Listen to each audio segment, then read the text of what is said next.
Nous recevons Emmanuel Todd. Bonjour Emmanuel Todd. Bonjour. Vous êtes historien et anthropologue. On connaît bien vos écrits d'intervention, vos interviews sur des sujets d'actualité. Peut-être que ce que certains auditeurs ignorent, c'est que vous êtes avant tout le créateur d'un système, c'est-à-dire que du point de vue anthropologique, du point de vue des formes familiales, vous tissez depuis de nombreuses années une théorie qui vise à expliquer comment les pays en général et la France en particulier nouent un rapport avec la représentation de la société, la représentation du monde. Et en particulier, dans votre dernier ouvrage, Où en sommes-nous ? Une esquisse de l'histoire humaine publiée au Seuil.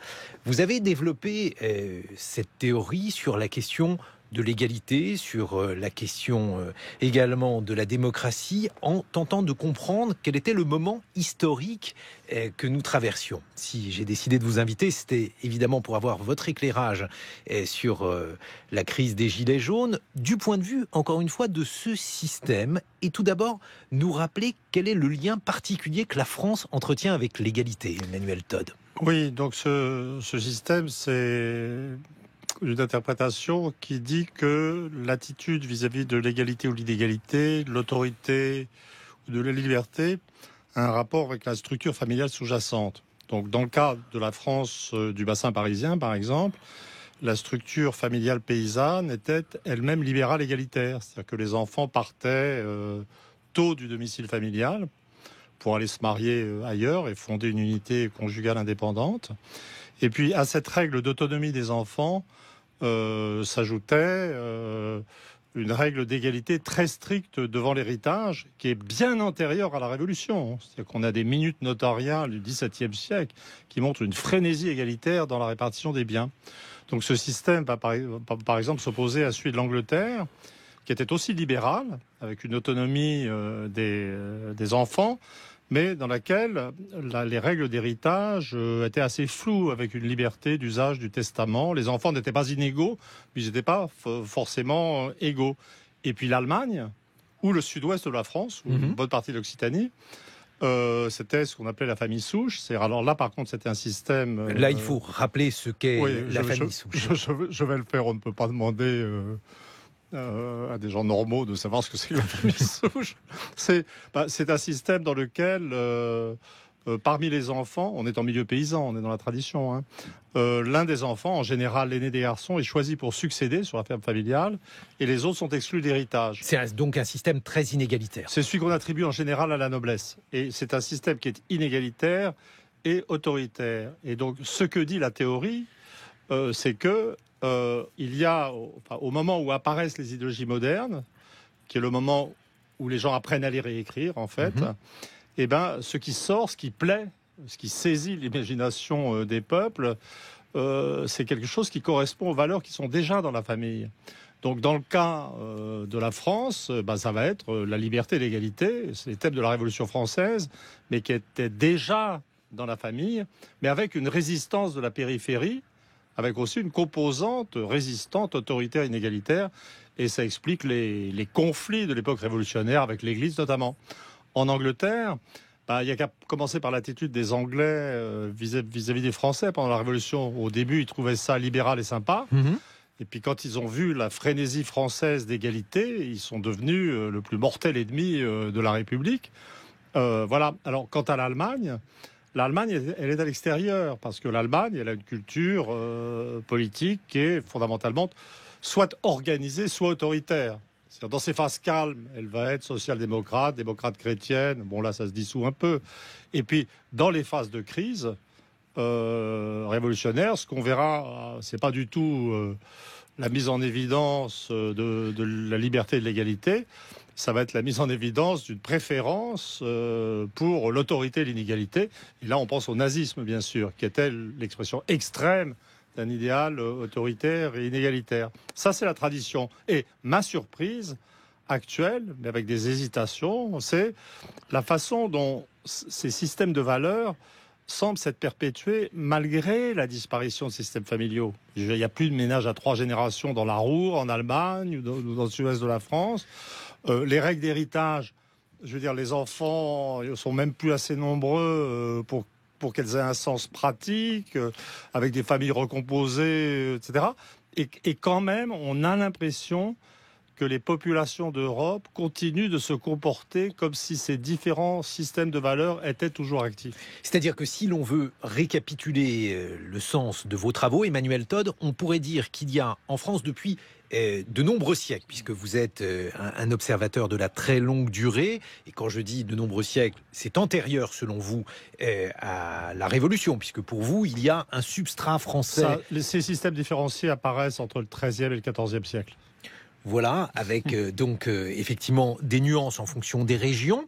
Et donc, vous considérez que la France a noué un lien très particulier avec l'égalité, qui pourrait expliquer notamment cette crise des Gilets jaunes, tandis que d'autres pays, comme l'Angleterre, ont noué un lien particulier avec le libéralisme. Oui, par exemple, partons du personnage central de la crise actuelle, notre président Emmanuel Macron, qu'on accuse de faire une politique thatchérienne avec une génération de retard, donc libéralisée. Je ne pense pas que ça soit complètement vrai au stade actuel, mais il fait ça sur un terrain anthropologique qui n'est pas le même. On aurait pu croire que ça avait disparu, mais en Angleterre, vous avez une tradition, vous avez des fortes différenciations de classe, mais vous avez des traditions, je dirais, de déférence sociale. Vous n'avez pas de tradition égalitaire. Donc si le Parlement vote une loi en Angleterre, il y a le principe de souveraineté du Parlement. Vous aurez peut-être des grèves, il y a eu des grèves ouvrières contre Thatcher, mais au final, on sait bien que le trait central de la culture anglaise, qui est ce trait non égalitaire, va permettre à la révolution néoconservatrice de passer. Mais si vous faites ça en France, c'est-à-dire si vous êtes un président français qui s'imagine qu'il va faire une politique économique de type anglo-saxon, eh ben, il risque de découvrir simplement que la culture française égalitaire et libérale, parce que libérale suppose la capacité des masses à s'organiser toutes seules, est toujours là, à la surprise de tous. Je suis moi-même en fait un peu surpris de la persistance de cette culture française dont je ne savais plus trop, en analysant la fécondité, si elle était toujours présente. Et là, c'est comme, pour moi qui suis anthropologue et historien, c'est comme si j'avais la démonstration de ce que, eh bien oui, ces valeurs libérales et égalitaires qui mènent une population, certes, mise le dos au mur sur le plan économique, là, elle est en position défensive. Au moment de la Révolution, elle était en position offensive. Cette population est capable, de par ses valeurs anthropologiques, ses traditions, ses mœurs, ses habitudes, sa façon de regarder les gens qui sont en haut, je veux dire, de se révolter contre ce qu'elle estime être l'injustice. Donc le modèle marche toujours. Et alors, qu'est-ce qui s'est passé, par exemple, au moment de la Révolution française, Emmanuel Todd, puisque on s'interroge aujourd'hui sur le caractère de révolte, la manière dont la colère peut se diffuser. Si vous reprenez les choses en historien, ce que vous êtes également, qu'est-ce qui s'est déroulé pendant la Révolution française qui a pu servir de révélateur à des structures qui étaient des structures antérieures, selon vous ? Le phénomène fondamental, c'était l'alphabétisation des populations. C'est-à-dire que quand la Révolution s'est déclenchée, plus de 50% des hommes jeunes du bassin parisien savaient lire et écrire. Et on voyait déjà apparaître un début de baisse de la fécondité. Donc c'était... Mais là, on était, si vous voulez, dans une phase d'ascension sociale, de progrès. Je veux dire, le véritable drame de la monarchie des Bourbons, c'est qu'elle a été prise dans une contestation qui intervenait. Il y avait eu un petit intercycle de crise et des problèmes alimentaires, mais dans l'ensemble, la situation du pays s'améliorait. Là, ce qui se passe est tout à fait différent, parce qu'on est dans une phase, on est dans un début, ça va être ça en fait l'histoire du macronisme sur le plan économique, un début de baisse assez rapide du niveau de vie. Donc le mouvement a quelque chose de défensif en fait. Et puis surtout, la variable éducative a pris un tout autre sens maintenant. C'est-à-dire qu'on n'est plus simplement dans une société où la question, c'est la question de l'alphabétisation. Alors justement, on va revoir les différentes conséquences de ce mouvement pour expliquer aux auditeurs qui ne le connaissent pas la manière dont vous travaillez. Vous avez par exemple fait énormément de cartes Oui. de France. Vous superposez un certain nombre de phénomènes, le taux de suicide, le vote pour le Parti communiste quand ce vote était important, et vous considérez qu'il y a des permanences. Aujourd'hui, si l'on fait la carte de France des Gilets jaunes, alors là aussi c'est compliqué s'agissant d'un phénomène aussi polymorphe, mais on voit malgré tout qu'il y a une forte présence dans le sud. Oui, La mais vallée alors du Rhône. là, il y a des cartes. J'ai regardé toutes ces cartes et réellement, c'est sans doute là qu'est la nouveauté. En fait, on ne peut pas dire, ça ne correspond plus aux vieilles régions anthropologiques et religieuses. La carte classique de la France, qui recoupait en partie, mais pas complètement, la carte des systèmes familiaux, c'était celle qui opposait une France centrale, une sorte de grand bassin parisien allant de Laon jusqu'à Bordeaux, plus la façade méditerranéenne, laïque, déchristianisée, républicaine, et puis une périphérie, le reste de la périphérie qui était plutôt catholique, réactionnaire, autoritaire, inégalitaire. Et honnêtement, si vous prenez les élections du Front populaire, vous voyez cette carte se révéler alors qu'on parle de lutte des classes. Hein, vous voyez, donc c'est quelque chose qui a vraiment structuré la vie politique française et idéologique pendant des siècles. Là, honnêtement, je ne le vois pas. J'aimerais, mais j'ai regardé toutes sortes de cartes et on a vraiment l'impression comment dire, les techniques de mesure sont très compliquées sur des mouvements de gens qui, en plus, se déplacent pour aller sur des axes de circulation routière. Mais mon sentiment principal, c'est que la carte de ces mouvements est plutôt homogène sur le territoire national. Et je peux risquer une hypothèse, mais là, c'est comme si on était dans un séminaire de recherche. Hein. Je lance une hypothèse. Vous êtes sur France Culture, donc vous pouvez y aller, Emmanuel Todd. Une hypothèse qui vient vraiment de votre question. Je ne m'étais pas du tout, donc si je dis une bêtise, il ne faut pas m'en vouloir. Hein. C'est que je parlais tout à l'heure de l'alphabétisation de masse pour la Révolution française, et l'une des caractéristiques de la période récente dans toutes les démocraties occidentales, ça a été l'émergence d'une nouvelle stratification éducative avec le développement du secondaire et du supérieur. C'est-à-dire que avant, tout le monde savait lire et écrire, et puis il y avait une petite minorité de gens ayant une culture supérieure ou une éducation supérieure.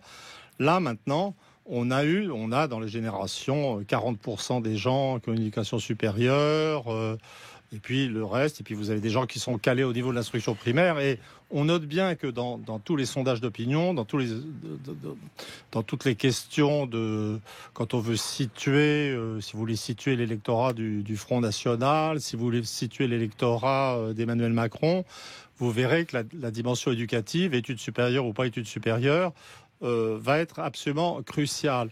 Et l'hypothèse que je risquerais au stade actuel, c'est que ces valeurs traditionnelles françaises, c'est-à-dire le centre égalitaire, libéral égalitaire d'une part, la périphérie autoritaire inégalitaire d'autre part, se sont déplacées en fait, et que maintenant l'ensemble des milieux populaires du pays est dans un système de valeurs libéral égalitaire, avec cette capacité, je dirais, de révolte, en fait, mais qu'avec le développement de l'éducation supérieure, qui a créé des gens qui avaient un petit peu tendance à se croire supérieurs, la culture périphérique, autoritaire, inégalitaire, elle a muté vers le haut de la structure sociale. Et qu'en fait, il y a dans l'électorat de Macron, alors en gros, ce sont des cadres et professions intellectuelles supérieures qui se pensent super libéraux, super avancés, super démocrates, super républicains, mais qui peut-être à l'insu de leur plein gré sont porteurs d'attitudes autoritaires, inégalitaires, qui étaient autrefois cantonnées. Ce modèle expliquerait assez bien ce sentiment de polarisation extrême entre populisme et radicalisme européiste de l'électorat de Macron. Ça serait, voilà. Mais encore une fois, c'est comme si on était dans un séminaire de recherche. Je ne prends pas complètement la responsabilité de ce que je viens de dire. Bon, je continue à convoquer vos différentes analyses. Emmanuel Todd, le fait qu'il y ait un sentiment d'approbation. Alors, il faut le dire sommairement, parce que quand on regarde les sondages, c'est un peu plus compliqué que cela. Mais en tout cas, on a le sentiment, à la lecture des chiffres des différents sondages, qu'il y a une forte approbation de ce mouvement sur fond d'égalitarisme. Ça, c'est quelque chose qui est corroboré par vos recherches. Cela montre que la France est très ancrée dans l'égalitarisme. Oui, c'est-à-dire que, effectivement, dans la phase 1 de ce mouvement des Gilets jaunes, c'est comme si on avait vu revivre toute la culture française, avec même peut-être une annexion des milieux supérieurs par la culture libérale égalitaire des fractions du monde populaire de la population. Mais je crois qu'il faut se méfier de ces premiers moments révolutionnaires. Je ne sais pas si tout le monde a en tête les débuts de la révolution de 1848, dans lequel les gens chantaient, les bourgeois chantaient chapeau bas devant la casquette, à genoux devant l'ouvrier. Et la révolution de 1848 s'est terminée par les premiers affrontements décrits comme de classe par Karl Marx, en fait, c'est-à-dire par les émeutes de juin et par l'élimination successive de la petite bourgeoisie, du début de prolétariat. Et si vous rentrez actuellement dans le détail du soutien à la population, en distinguant soutien et sympathie, en fait, la sympathie est énorme dans toute la classe, et la sympathie était même majoritaire chez les cadres et professions intellectuelles supérieures. Mais si vous entrez dans la catégorie du soutien, là je prends le sondage IFOP qui a été réalisé avant les derniers incidents violents de samedi dernier, vous trouviez chez les employés 63% de soutien, chez les ouvriers 59% de soutien, chez les travailleurs indépendants 62% de soutien, mais dès les professions intermédiaires, c'est les techniciens, c'est les infirmières, etc. Des gens qui ont moins de problèmes de circulation en voiture parce que les professions intermédiaires dans l'espace sont quand même proches des grandes agglomérations. Là, vous tombez déjà à 39%. Et chez les cadres, vous tombez à 33%. Donc je pense que les retraités, les vieux, les gens comme moi, sont à 39% aussi. C'est-à-dire que on peut très bien imaginer, et en fait je pense que c'est la stratégie du gouvernement, que dans une situation de chaos et d'inquiétude, cette sympathie générale de la population pour le mouvement, cette espèce d'hommage à la culture libérale, égalitaire française traditionnelle, cède devant la peur du désordre. Et moi, je pense que le gouvernement, consciemment, cherche le chaos pour provoquer cette rupture. Alors on va chercher à comprendre quelles pourraient en être les conséquences, et puis essayer aussi des comparaisons, Emmanuel Todd, parce que dans Où en sommes-nous, une esquisse de l'histoire humaine publiée au Seuil, vous racontez par exemple la dernière évolution de la démocratie américaine avec l'apparition du populisme, et là aussi vous avez des analyses qui sont très originales sur la manière dont le niveau de l'éducation peut expliquer la formation du populisme